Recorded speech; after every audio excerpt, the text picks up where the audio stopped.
화려하고 장엄한 분위기의 궁전에 사절단이 들어옵니다. 왕은 인자한 미소를 품으며 사절단이 가지고 온 선물을 기대하고 있습니다. 그런데 갑자기 사절단의 한 명이 안색이 파랗게 질리며 떨기 시작합니다. 도대체 무슨 일이 생긴 걸까요?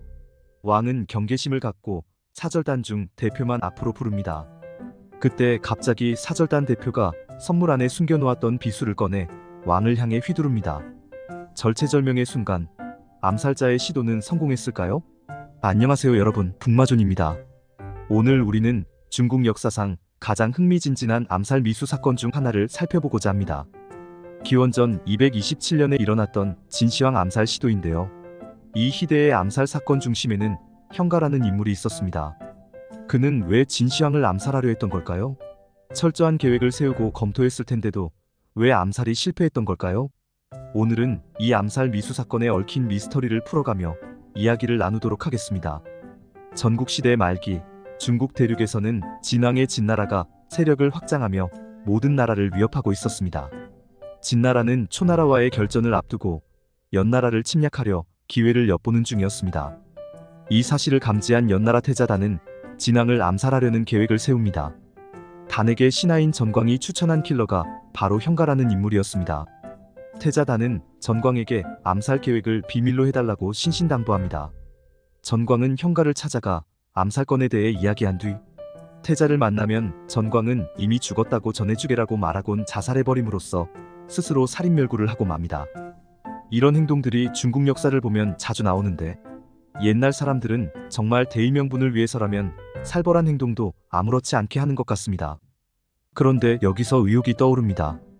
진왕을 암살하는 건 지금으로 따지면 미국 대통령을 암살하는 것이나 마찬가지인데 신분 배경이나 충성심도 잘 알지 못하는 형가를 추천한 이유는 무엇이며 태자단은 왜 전광의 의견을 받아들였던 걸까요? 결과를 따져볼 때 절반의 성공이었다는 점을 감안한다면 킬러 선정이 아쉬운 건 사실입니다. 형가는 위나라 출신의 협객으로 고향에서는 군주에게 배척을 당하고 주군을 찾아 떠돌다 연나라에 정착한 인물이었습니다.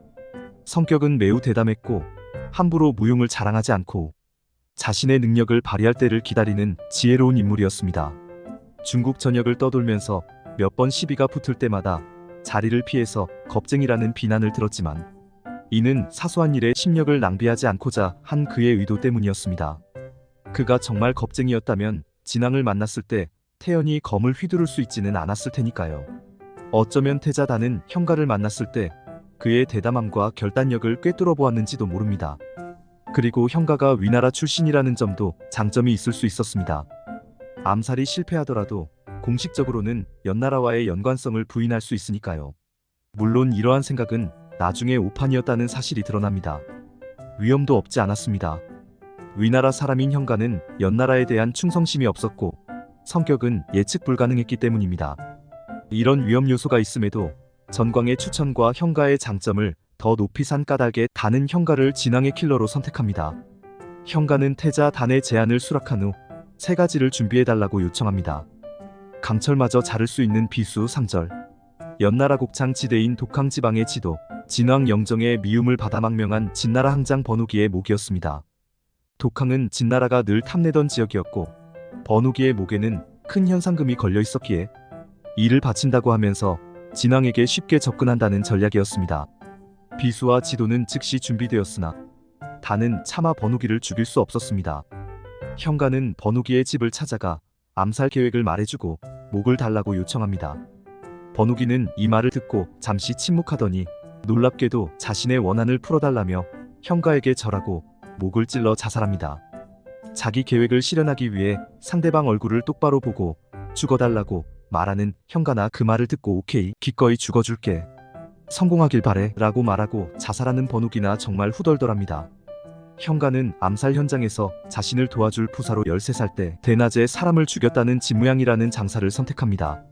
원래 형가가 선택한 부사는 다른 사람이었으나 너무 먼 곳에 살고 있어 제 시간에 오지 못할 것 같아 어쩔 수 없이 차선책을 선택한 것이었습니다. 진인사 대천명이라고 하죠. 사람이 아무리 노력해도 천명이 따르지 않으면 성공하기 어려운 법인데 진무양을 고른 형가의 결정은 완벽할 것 같았던 암살 계획의 치명적인 오류였다는 사실이 드러납니다. 암살을 성공하기 위해서는 계획을 아는 사람을 최소화해서 비밀을 유지해야 한다는 건 상식입니다. 그런데 어찌된 영문인지 태자 단과 빈객들은 형가가 떠나기 전 역수 강변에서 제사를 지내고 화려하게 대규모 송별식을 엽니다. 송별식은 형가의 결의를 다지는 자리이자 연나라 조정의 지지를 공개적으로 보여주는 행사라는 의미가 있었지만 이럴 거면서 왜 전광을 죽게 만들었냐고요. 하여간 참모들은 능력보다도 군주를 잘 만나야 하는 법입니다. 이때 형가의 친구이자 축이라는 악기의 명수 고점리가 연주를 하고 형가가 곡조에 맞춰 노래를 부릅니다. 형가는 바람은 쌀쌀하고 역수는 차갑구나. 용사 한 번 가면 다시 돌아오지 못하리라는 비장한 노래를 부른 후 뒤도 돌아보지 않고 진나라 수도 함양으로 향합니다. 암살에 성공하나 실패하나 자신은 그 자리에서 죽을 수밖에 없는 운명이라는 내용을 담고 있기에 비장미가 철철 흘러넘칩니다. 이 과정을 지금 생각하면 도저히 성공하기 힘든 웃기는 암살 계획이기도 하지만 비정한 현대의 킬러 용역 시대에서는 볼 수 없는 낭만이 있기도 하네요. 이제 우리는 이 암살 사건의 클라이맥스에 도달했습니다. 형가는 함양에 도착한 뒤 진왕이 총애하던 신하에게 왕과의 아련을 주선해 달라고 뇌물을 바쳤습니다. 예나 지금이나 가장 확실한 지름길은 역시 뇌물인 거죠.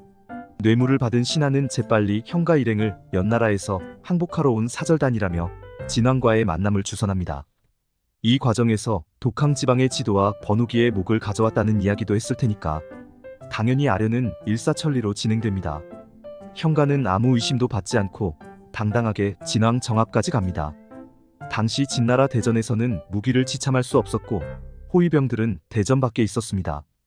진왕의 병기는 보검이었는데 그마저도 등에 차고 있어서 암습을 받을 경우 신속하게 뽑을 수 없는 상황이었습니다. 계획대로 진행되었다면 진왕은 그 자리에서 살해되고도 남을 상황이었습니다. 그런데 의외의 일이 벌어집니다. 형가가 데리고 온 진무양이 갑자기 낯이 새파래지며 바들바들 떠는 모습을 보인 겁니다. 당연히 진왕은 그 모습을 보고 형가 일행을 의심하게 되죠. 형가는 당황하지 않고 태연히 웃으면서 이렇게 둘러댑니다. 북번 오랑캐 시골뜨기가 일찍이 천자를 배운 적 없으니 떨며 두려워합니다. 대왕께서는 작은 잘못을 용서하시어 어전에서 사자의 임무를 마치게 하소서. 하지만 진왕은 바보가 아니죠. 의심을 거두지 않은 채 진무양은 그 자리에 있고 형가 혼자 올라와 독항 지도를 올리라고 명령합니다. 형가가 재빨리 지도 두루마리를 펼치자 그 속에 숨겨놓은 비수가 드러났습니다. 비수를 본 진왕은 형가가 암살자라는 사실을 알고 재빨리 일어나 피합니다. 형가가 휘두른 비수는 진왕의 옷소매만 스치고 맙니다. 일설에서는 형가가 진왕의 옷소매를 잡아챘는데 옷소매가 찢어지는 바람에 암습에 실패했다는 이야기도 있습니다.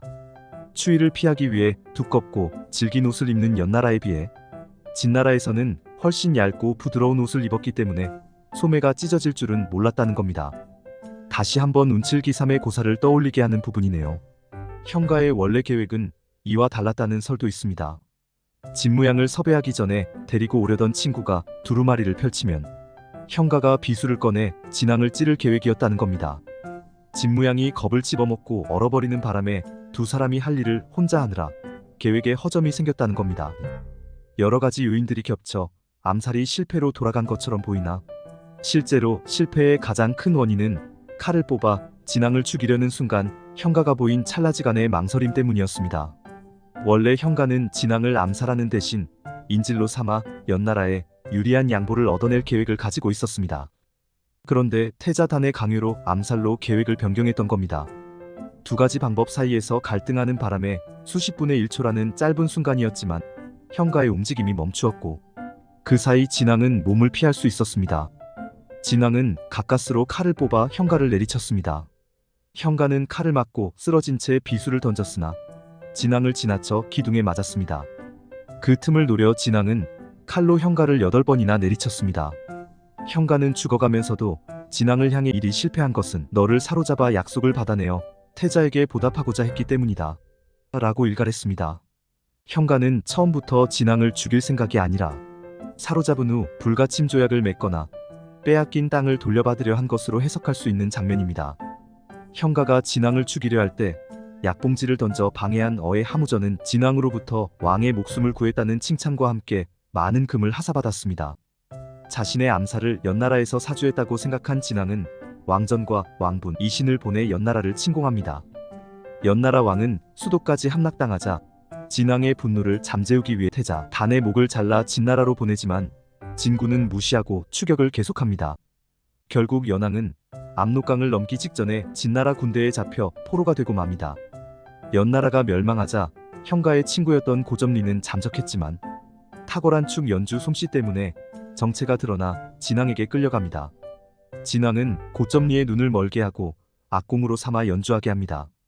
그런데 고점리도 보통 사람은 아니었던 모양입니다. 악공으로 일하면서 친구인 형가의 복수를 할 기회를 엿보았으니까요. 어느 날 고점리는 연주를 하던 중에 갑자기 축을 들어 진왕을 향해 휘둘렀습니다.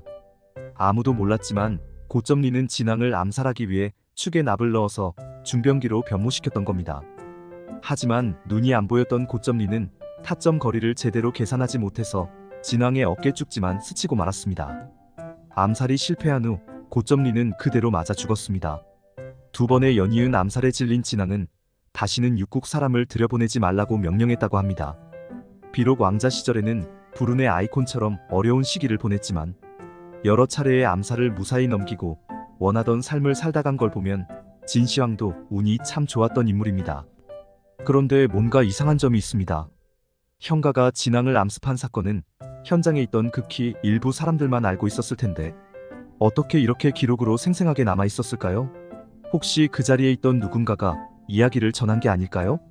자갱열전에 형가의 일화를 기록한 사기열전의 저자 사마천에 따르면 형가의 일화가 이토록 생동감 있고 구체적인 기록으로 남은 이유는 저자 사마천의 스승인 동중서와 동중서의 친구 공손웅이 실제 사건의 목격자이자 약봉지를 던져 형가의 행동을 저지했던 하무저로부터 모든 정황을 자세히 듣고 전해주었기 때문이라고 합니다. 비록 형가의 암살 시도는 실패로 끝났지만 이 사건은 중국 역사에 큰 영향을 미쳤습니다. 진나라는 이를 구실로 연나라를 침공해 멸망시키면서 중국 통일을 더욱 앞당길 수 있었습니다. 역사에 만일은 없다지만 형가가 진왕을 암살했다면 과연 중국의 역사는 어떻게 바뀌었을까요? 최초로 중국을 통일하는 시기는 언제가 되고 최초의 황제가 된 왕은 누구였을까요? 매우 흥미진진한 질문이 아닐 수 없습니다. 형가의 이야기는 다른 가치보다 황금을 우선으로 삼고 있는 우리에게 의리, 용기, 그리고 신념을 위해 목숨을 바칠 수 있는 결의가 무엇인지 보여줍니다. 형가가 떠나기 전 부른 비장미 넘치는 노래는 지금도 많은 이들에게 감동을 주며 형가의 정신을 상징하는 것으로 깊은 울림을 주고 있습니다.